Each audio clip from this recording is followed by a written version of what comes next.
Upa and Bora are, naturally, given an introduction before their original appearance. We get to see more of their lifestyle and the boy's admiration of his father, which strengthens the impact of Bora's death.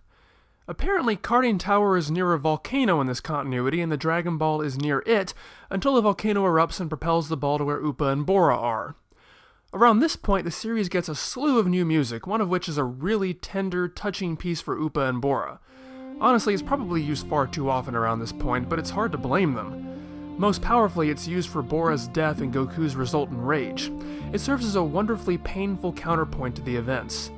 It's just so nice to listen to. Isn't that beautiful? Oh, and there's a little boingy sound. Okay, I guess it's going for a bit of that spaghetti western feel, makes sense. And there it is again. And again. It's on every beat. Stop it, Kikuchi, you're ruining the song! Stop! I hate that I'm saying this. For years, I've defended Kikuchi's tracks against people who criticize it for its use of that boingy instrument, which is a Jew's harp, and the vibro slap, which is that rattling sound. But this is the first time I've ever found it distracting. I wouldn't have minded it there at all. It's just towards the end when it punctuates every beat, nearly every note, that it becomes overpowering. It almost ruins this amazing song for me, and the fact that it does drives me crazy. Moving on though, when Goku climbs Karting Tower, he finds a bunch of pots, some of them containing visions of the past, present, and future. There are some weird things like Dragon Ball Bowling. It's not just for the end credits anymore. Now, the future one is interesting to me due to the fact that the TV series was in a position to accurately predict the future by just looking at the manga. And so it does foreshadow his eventual meeting with Uranai Baba, which I thought was a pretty clever thing to do. But since the manga by this point was already well into the 22nd Budokai, I thought it would have been cool to include some images of Tenshinhan and Chaozu. But maybe that's a bit too off point for this arc and just treading a bit into fan service. When Goku has his rematch with Pai Pai and the assassin gets in over his head, he decides to climb Karting Tower and get powered up as well. Karting tricks him into thinking he's gotten stronger and then gives him his own black Kintone that ultimately drops him right into the ground. I do find it interesting that the TV series has Karting giving away a Kintone long before Toriyama establishes the cloud as his. But while this is amusing, I really hate this. It absolutely kills the pacing of this fight. I mean, Tao Pai Pai just runs away. He's gone for a very long time. Hell, Goku and Upa go to sleep while he's gone. It's just ridiculous. It kills the tone, too. This isn't just some comedic fight. This is Goku avenging a man who was brutally murdered, and they're just going to take this goofy extended time out? Now, I don't mind serious fights cutting away to comedic B-plots. I do mind when the serious fight itself completely switches genres. But yeah, Tao Pai Pai lands, and the fight resumes as if nothing had ever happened. Because it shouldn't have. Interestingly, Red puts a tracker on Tao Pai Pai so they know that he's died rather than being surprised by it like in the manga. Except that by the next episode, they've forgotten about it, so the scenes play identically anyway. Nice job. While Goku is storming the headquarters is a subplot with Colonel Violet. She appeared for all of one page in the manga, having found a Dragon Ball with the stolen radar, but here she's given more to do. Specifically, as the base is in disarray, she betrays Red and wipes out his personal vault. Black's betrayal of Red is given a bit more of a personal vendetta. Red flees to safety and leaves Black to deal with Goku, only to try and destroy the room they're in when they're both in it. So when Red reveals his true motives, Black is already pretty annoyed.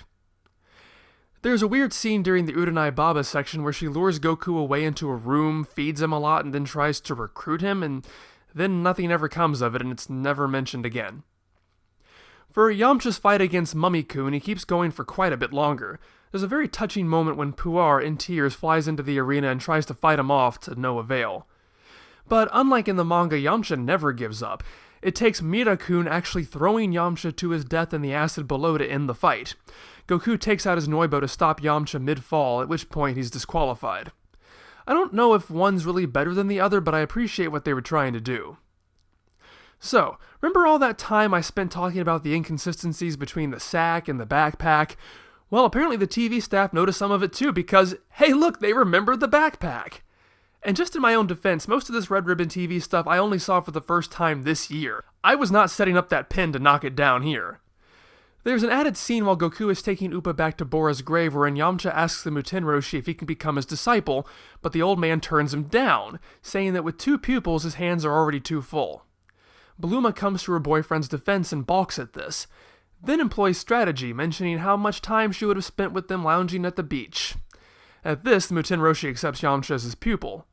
This is very interesting to me in a lot of ways. One, it's so nice to see Bulma stand up for Yamcha, especially after the way she'd acted earlier. It's even a slightly poignant twist. She's used to using her body and sexuality to fulfill her own selfish desires, but now she's using that to help someone she cares about instead. Also, while it's never outright stated, it seems to me this scene is actually being used to justify the Muten Roshi sending Goku away on his training journey.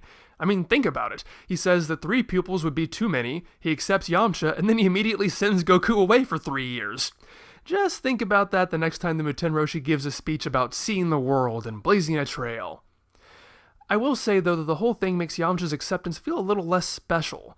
Granted, it's never spelled out in the manga, but when Yamcha tells Goku he's going to be trained, it always came across to me as though the Muten Roshi had offered to train him after being impressed with Yamcha's leadership and fighting skills he had just witnessed, similar to how he offered to train Goku after seeing his Kamehameha. Here he only trains Yamcha because of his girlfriend, which, well, I guess is technically in step with the other pupils too. Make of it what you will. During the 3-year gap, we do get to see some of that training, which is nice considering how much time Kuririn and Yamcha are implied to have spent together. It's fun seeing Yamcha with the turtle shell on his back, and even Puar gets involved with the training a bit. But then in one episode, they're training on the Big Island, another episode they're back at Kame House. It's all very inconsistent. We get to see Goku's journeys as well, and these are all pretty fun. They have that good fantasy martial arts vibe that I so love about early Dragon Ball. Goku has to stop 2 brothers who are terrorizing a town with their magic imprisoning gourd, which is actually based on a Journey to the West story. He helps a father and son defend their dojo. He journeys into the demon realm to rescue a princess, and this is years before Toriyama incorporates a demon realm into his own story. And he and Uranai Baba help out an unscrupulous fox kid who just wants a friend. Most importantly of all, though, is the anime's unceasing desire to introduce characters before they're introduced, so we get to meet Tenshinhan and Chaozu during the 3-year gap. The TV series had already introduced a young version of the Muten Roshi, which is totally different from what we see in the Piccolo arc. Now they introduce a young Tsuru Sennin before the present one even shows up, when the Muten Roshi and Bulma are going through his photo album and come across a picture of them and a pet they raised, the Enoshikacho. Sure enough, Tenshinhan and Chaozu have the pet, all grown up, and are using it to terrorize villages only to sell their services in removing the beast. Goku tries to stop them, but is attacked by some easily tricked and quick-to-riot villagers. But when push comes to shove, the Crane kids betray their pet while Goku stands up for it, and it's actually kind of sad. How come they never have to answer for the Enoshikacho, huh? Huh? Poor guy. Anyway, I know I said I wouldn't pick on the dub, but this is still fresh in my mind. I found myself very curious what Funimation would name this creature because Enoshikacho was very complex for an American tongue. To my utter shock, they kept the name intact. However, they pronounced it like only a Texan dubbing studio could. Hey guys, take a look at my Enoshikacho! Yeesh.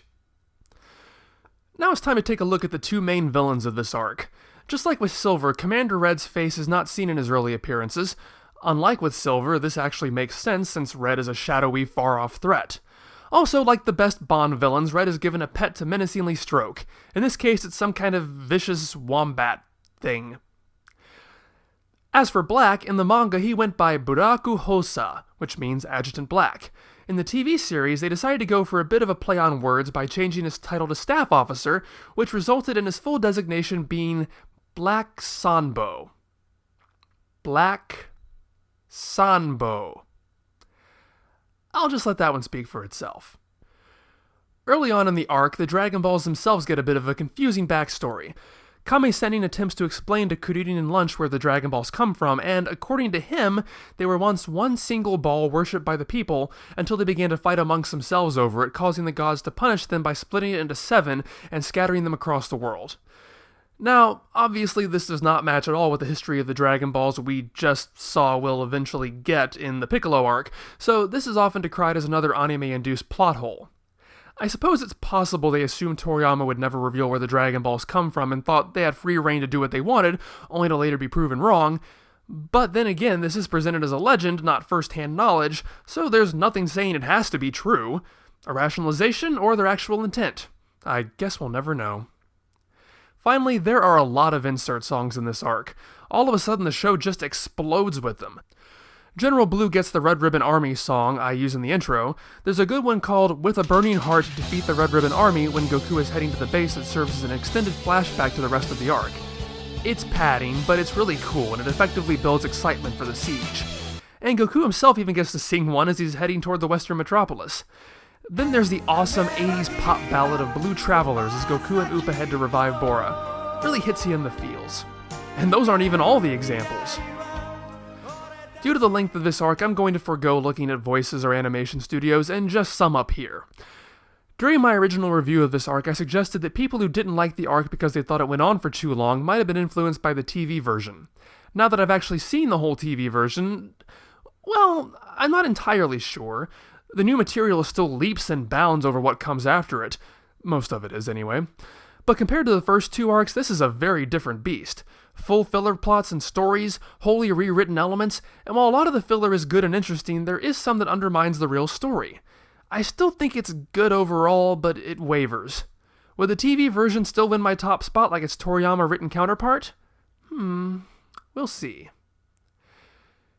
It's been a lot of fun taking a second look at where we've been, but next time we get back on track. Just like last year, we're doing a whole Dragon Ball Dissection December, leading off with a grown-up Son Goku versus the oh-so-cunningly concealed threat of Ma Jr. and the 23rd Tenkaichi Budokai arc.